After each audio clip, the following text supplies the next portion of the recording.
नमस्ते दोस्तों, आपके अपने YouTube चैनल मंदिरपुरा क्लासेस में आपका हार्दिक स्वागत और अभिनंदन है।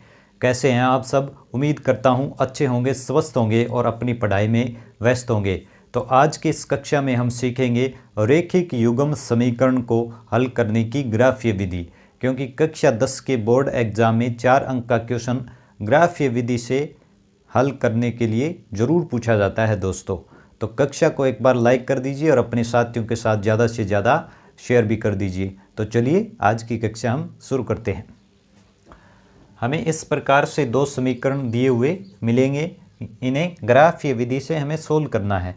ठीक है, तो अब इनको ग्राफीय विधि से सोल्व करने के लिए हमें सबसे पहले क्या करना है? सबसे पहले इन दोनों समीकरणों का अलग अलग टेबल बनाना है, यानी ग्राफ बनाने के लिए दो दो बिंदु हमें प्राप्त करने होंगे। तो उन दो दो बिंदुओं का हमें टेबल बनाना है अलग अलग। ठीक है, तभी हम ग्राफ खींच पाएंगे। कम से कम दो दो बिंदु चाहिए, ज़्यादा भी आप बना सकते हैं। ठीक है, और टेबल बनाने के लिए, टेबल बनाने का काम आसान हो जाए, इसके लिए हम क्या करेंगे? इसके लिए हम इन दोनों समीकरणों को थोड़ा थोड़ा हल कर लेंगे। कैसे? जैसे पहले हमें समीकरण 1 का टेबल बनाना है। तो समीकरण 1 से हम लिखेंगे समीकरण 1 से। समीकरण 1 को हम एक चर के लिए हल कर लेंगे, चाहे x के लिए करो चाहे y के लिए करो। हम x के लिए हल कर लेते हैं। ठीक है, ये हल क्यों करते हैं? क्योंकि बट्टे में अगर मान आए, यानी हम आसानी से ऐसे बिंदु प्राप्त कर सकें जिसमें दशमलव व बट्टे वाले मान न आए, तो ग्राफ खींचने में हमें बड़ी आसानी होगी। ठीक है, तो समीकरण हमारे पास पहला क्या है? 2x + y - 6 = 0। यहाँ से हम x का मान निकाल लेते हैं। ठीक है, तो x का मान क्या होगा? 2x बराबर क्या होगा? 2x बराबर, यानी y को उस तरफ ले जाएंगे तो प्लस का y उस तरफ जाकर किसका होगा? माइनस का y। और -6 को उस तरफ ले जाएंगे बराबर के साइन से, तो इसका भी साइन चेंज हो जाएगा, माइनस से क्या हो जाएगा? प्लस का 6। अब ये है 2x का मान, हमें x का मान निकालना है। तो इस 2 को भी हटाकर उस तरफ ले जाएंगे, ये 2 गुणा में है तो उस तरफ जाएगा, तो -y + 6 के बट्टे में लग जाएगा 2।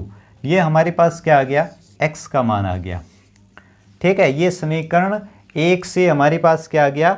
x का मान। अब हमें टेबल बनानी, यानी बिंदु प्राप्त करना बड़ा आसान हो जाएगा, क्योंकि अब हमें स्पष्ट यहाँ से दिख जाएगा कि कौन सा मान रखना है ताकि बट्टे में मान हमारा न आए। ठीक है, क्योंकि ऐसे मान रखने हैं कि नीचे ऊपर ऐसा मान प्राप्त होना चाहिए कि 2 से कट जाए पूरा पूरा। ठीक है, हमें यहाँ स्पष्ट दिखाई दे रहा है। तो अब हम बनाएंगे टेबल और 2 बिंदु प्राप्त करेंगे। कम से कम 2 बिंदु तो प्राप्त करने ही पड़ेंगे ग्राफ खींचने के लिए। ठीक है, अब हम समीकरण 1 की टेबल बना रहे हैं। ठीक है, तो पहला हमें क्या करना है कि एक y का मान रखो या x का। तो y का मान हम मान लेते हैं और x का निकल जाएगा। तो कैसे करना है? पहले तो 0 ही ले लेते हैं। y बराबर 0 रखने पर, y बराबर 0 रख लेंगे तो y तो हमारा क्या हो गया? 0 इस टेबल में। अब y बराबर 0 के लिए x का मान हम निकालेंगे यहाँ से। कैसे? कि x बराबर -y है, तो -y की जगह 0 + 6/2। यहाँ पर 0 हमने रखा है तो मान क्या आएगा? इसको हम सोल्व करेंगे तो ये तो हो गया 0, -0 का कोई अर्थ नहीं है, 0 ही होगा। 0 + 6 यानी 6/2। 6 में 2 का भाग देंगे तो क्या आएगा? 3, यानी x का मान हमारे पास क्या आ गया? 3। तो हमारा बिंदु क्या हो गया? 3, 0। पहला बिंदु आ गया आसानी से। अब दूसरा बिंदु हमें प्राप्त करना है, तो y का मान हम और एक मान और लेंगे, लेकिन लेना कैसा है? ऐसा कि यहाँ पर y का मान रखने पर दशमलव में या बट्टे में न आए। तो y का मान हम क्या रख सकते हैं? 2 लेंगे, तो ये हो जाएगा -2 और +6, यानी +4 बच जाएगा। 4 में 2 का भाग पूरा पूरा जा रहा है, तो y बराबर 2 हम ले सकते हैं। y बराबर 2 रखने पर, y बराबर 2 रखेंगे तो y तो हमारा हो गया 2 इस टेबल में। अब x का मान हम निकालेंगे। x बराबर y का मान कितना है? 2, -2 + 6 2, यानी माइनस का 2 और प्लस का 6, तो क्या बचेगा, प्लस का तो बचेगा 4, ऊपर तो और नीचे 2, यानी 2 का भाग देंगे तो क्या आ जाएगा 2, यानी 4 में 2 का भाग देंगे तो 2। तो x का मान भी हमारे पास क्या आ गया 2। तो समीकरण 1 का टेबल हमने प्राप्त कर लिया, यानी दोनों बिंदु प्राप्त कर लिए हैं। पहला बिंदु क्या है 3 0, यानी x का मान 3 और y का मान 0। दूसरा है 2 2, ठीक है। इसी प्रकार समीकरण 2 के लिए भी हम टेबल बनाएंगे, तो यहाँ पर लिखेंगे समीकरण 2 से। उसी प्रकार समीकरण 2 को भी x के लिए थोड़ा हल कर लेते हैं ताकि मान निकालना आसान हो जाएगा। इस प्रकार से हमें देखते ही पता चल जाएगा कि कौन सा मान रखना है और कौन सा नहीं रखना है। तो x के लिए हल कर लेते हैं। तो 4x बराबर क्या होगा, 2y को उस तरफ ले जाएंगे, माइनस का 2y उस तरफ जाके प्लस का 2y हो जाएगा, और माइनस का 4 बराबर के साइन से उस तरफ जाएगा +4। ये तो हो गया 4x का मान। अब x का निकाल लेते हैं। तो x बराबर 2y + 4 तो इस तरफ है ही, ये 4 यहाँ से हटकर उस तरफ जाएगा तो ये हो जाएगा बट्टे में, यहाँ पर गुणा में है उस तरफ जाएगा तो बट्टे में 4। तो ये आ गया x का मान समीकरण 2 से। अब हम बनाएंगे टेबल। यहाँ पर देखना हमें ये है कि ऊपर ऐसी संख्या प्राप्त होनी चाहिए कि ऐसा मान लेना है कि 4 से कट जाए, तो हमारा बट्टे में नहीं आएगा मान, इसीलिए हमने ये सोल्व किया है।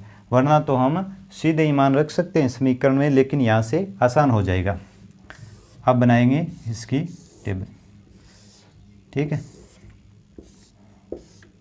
ये x ये y। तो पहले तो हम y बराबर 0 ही ले लेते हैं।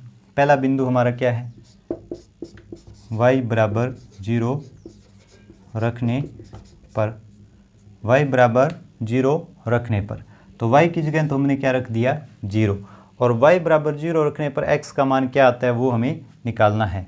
तो x बराबर 2 इंटू y की जगह क्या रख दिया 0 +4 बट्टे 4।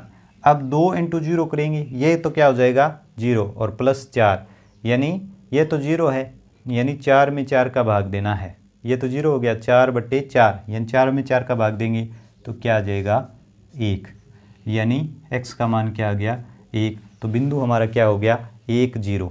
इसी प्रकार दूसरा बिंदु भी हम प्राप्त करेंगे। दूसरा बिंदु प्राप्त करने के लिए हमें क्या करना है, दूसरा बिंदु प्राप्त करने के लिए एक मान और ले लेते हैं y का। तो y का मान हम अब की बार ले लेते हैं 4।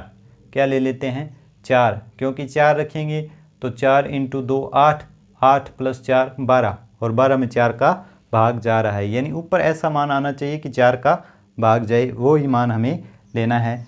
तो आप और भी ले सकते हैं। तो y बराबर 4 रखने पर, y बराबर 4 रखेंगे तो y की जगह तो हमने रख दिया 4, ठीक है। y की जगह तो हमने क्या रख दिया 4। अब x का मान निकालेंगे। तो x बराबर, इसको हल करेंगे, 2 इंटू y की जगह क्या है 4 + 4 बट्टे 4। अब इसको सोल्व करेंगे और सोल्व करेंगे तो ये क्या हुआ 2 इंटू 4 8 + 4 बट्टे 4, यानी 8 + 4 कितने हुए 12, 12 बट्टे 4, और 12 में 4 का भाग देंगे तो क्या आएगा 3, यानी x का मान हमारे पास क्या आ गया 3। तो दूसरा बिंदु क्या हुआ 3 और 4। तो इस प्रकार से दोनों समीकरणों के हमने टेबल बड़ी आसानी से प्राप्त कर लिए हैं। ये हमने क्यों किया सोल्व x के लिए, ये इसलिए किया कि आसानी से मान रख सकते हैं, गलती न हो, कोई भी गलती न हो। सीधे समीकरण में मान रखेंगे तो दशमलव में या बट्टे में मान आएंगे, हम आसानी से मान प्राप्त नहीं कर पाएंगे, ठीक है। ऐसे सोल्व कर लेंगे तो आसानी से हम मान प्राप्त कर सकें। तो अब हमें ये टेबल प्राप्त करने के बाद ये ग्राफ हमें खींचना है इन दोनों समीकरणों के, ये जो हमने टेबल बनाए हैं, यानी ये तो हमारा टेबल है समीकरण 1 का और ये हमारा टेबल है समीकरण 2 का। अब इनसे हमें ग्राफ प्राप्त करना है। ग्राफ कैसा होगा, इन रैखिक समीकरणों का ग्राफ हमें पता है एक सीधी रेखा प्राप्त होती है, और वो दोनों समीकरणों का जो ग्राफ है, यानी दोनों के जो ग्राफ है काटेंगे जहाँ पर, वही क्या होगा हमारा हल होगा, यानी दोनों की ग्राफ लाइनें जहाँ पर काटेगी वही हमारा क्या होगा हल होगा। तो अब हमें इसका ग्राफ खींचना है। ग्राफ खींचने के लिए इस प्रकार से हमने ग्राफ बना लिया है। आपको ग्राफ पेपर मिलेगा, एग्जाम में ग्राफ पेपर मिलेगा, उस पर आपको ग्राफ पेपर बनाना है। इस प्रकार से ग्राफ पेपर आपको मिलेगा। ठीक है, हमने ये कच्चा ग्राफ बनाया है एक बार। ठीक है, तो ये है इसका मूल बिंदु 0 0 और इस प्रकार इस तरफ जो है वो है प्लस में x का मान होता है, इस तरफ माइनस में x का मान, ऊपर प्लस में y का मान और नीचे माइनस में y का मान होता है। हमारे पास हाईएस्ट बिंदु 4 है, तो हमने 5 भाग एक बार कर लिए हैं। ठीक है, 5 भाग इन सभी चतुर्थांशों के कर लिए हैं।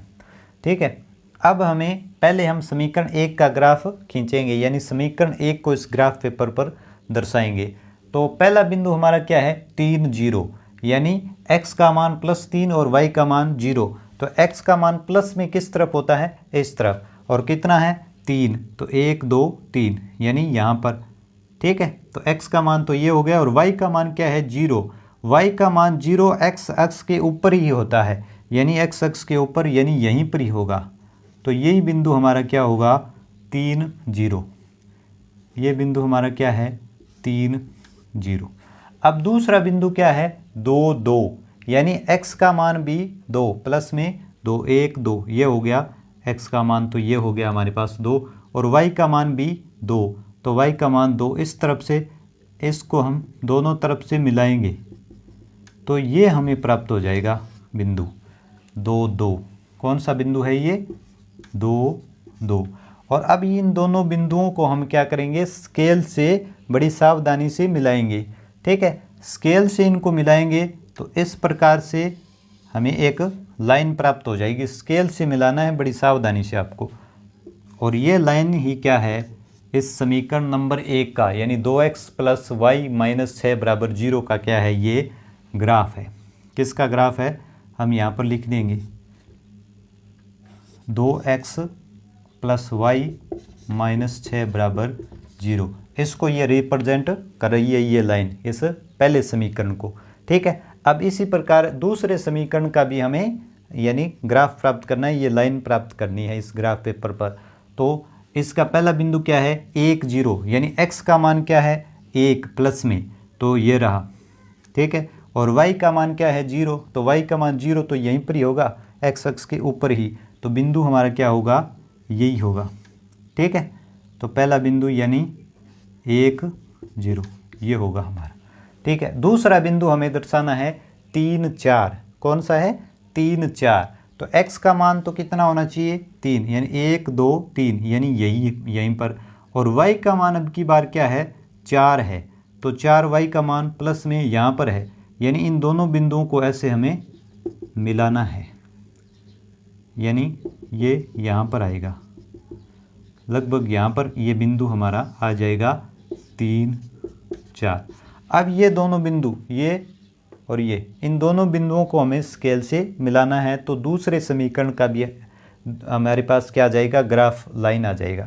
ठीक है, इन दोनों बिंदुओं को अगर हम स्केल की सहायता से सीधा मिलाएंगे तो ये ऐसे गुजरेगा। ये थोड़ा सही नहीं बना है, सीधा बनाना है आपको। ठीक है, इस प्रकार से सीधा बनेगा।